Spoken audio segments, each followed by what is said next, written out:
Değerli kardeşlerim, bir asra yakındır bu meydanlarda, ülkenin muhtelif yerlerinde, dünyanın birçok ülkesinde İsrail'in yapmış olduğu katliamlar söz ile lanet edildi, telin edildi ve bu konuda söylenecek söz kalmadı bence. Değerli kardeşlerim, sizin şahsınızda İslam ülkelerinde bulunan İslam ulemasına sesleniyoruz. Ey İslam alimleri!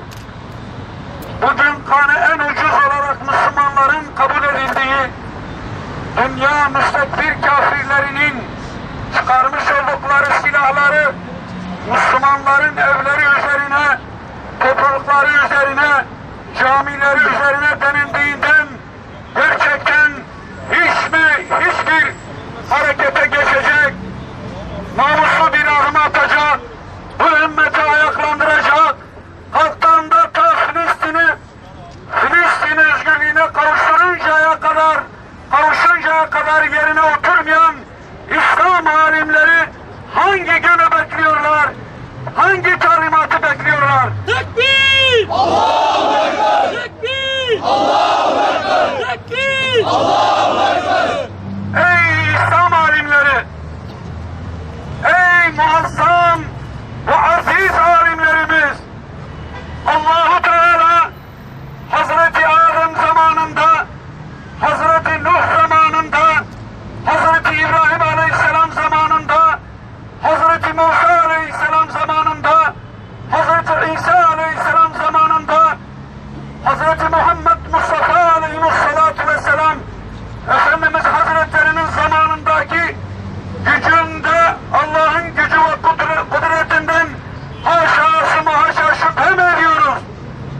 Yüce Allah'ın destekleyeceği bir toplumu hiçbir dünyaya gücün yenemeyeceğini, mağlup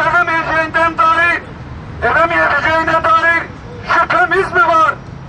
Ey kardeşlerim, itikat kitaplarımızda, İslami dini bütün eserlerimizde, Kur'an-ı Kerim'in sayısızca yerlerinde kadir-i mutlak olan Allah bize şart koşuyor. İn tansurullaha yansurkum ve yusabbit akdamakum.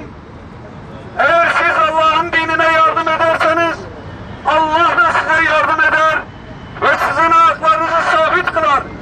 Allah-u Teala'nın şart koştuğu bu dinine yardım etmek, bugün Müslümanların namusu paymal ediliyorsa, bunlarca Müslümanlar şehit ediliyorsa, gerek Afganistan'da, gerek Filistin'de kafirler, katil İsrail acımasızca, korkusuzca ama istisnasız her gün Müslümanları şehit ediyorlar da, peki bu şehadet haberlerini duyan Müslüman alimler bu ümmeti bugün ayaklandırmazlarsa, bu ümmeti bugün harekete geçirmezlerse, yarın Allah'ın huzurunda alimleri verebileceği bir hesabı olamayacağına inanıyorum.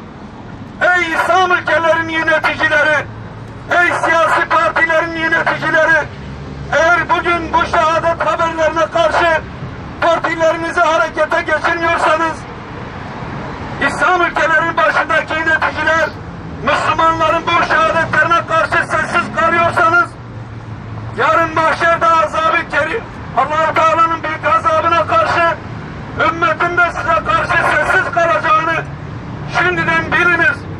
Ey kanaat önderleri, ey İslam ülkelerinin askerleri, ey komutanlarımız, ey emniyet güçleri, ey Müslüman halkımız, bugünlerde sessiz kala her yerde evlerimiz üzerimize yıkılıyor. İşte Suriye denilen bir devlet yok edildi. Bundan hiçbir ders alamıyoruz. 50 yıldan fazlalar Filistin'de Müslümanlar şehit ediliyor. Peki hiç kanımıza dokunmuyor? Hiç namus damarımız bir harekete geçmeyecek mi? Şecaatimize, şahsiyetimize, kimliğimize, ümmetin bütünlüğüne hiç bu meseleler dokunmuyor? Dün Şehit Ahmet Yasin'in ümmete sana şikayet ediyorum dediği sözleri duymayanımız var mı kardeşlerim? Ey dünya Müslümanları!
Allahu Ekber.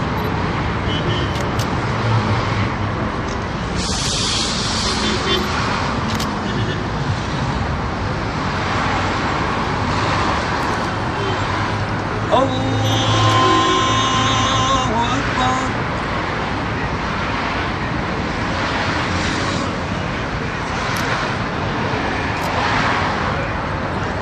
Allah selamlar için.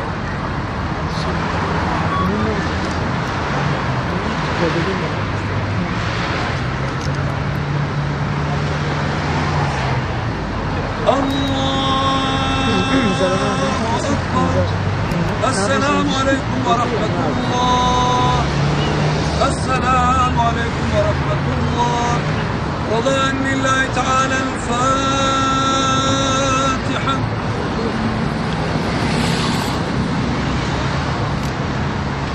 Direnişe devam, Hamas'a selam. Direnişe devam. Vur, vur, Hamas vur, İsrail'e vur. Vur, vur, Hamas vur, İsrail'e vur. Vur, vur, Hamas vur, İsrail'e vur. La ilahe illallah. La ilahe illallah. Muhammed Resulullah. Muhammed Resulullah. La ilahe illallah. La ilahe illallah. İsrail lanetullah. İsrail lanetullah. La ilahe illallah. La ilahe illallah. Amerika lanetullah. Amerika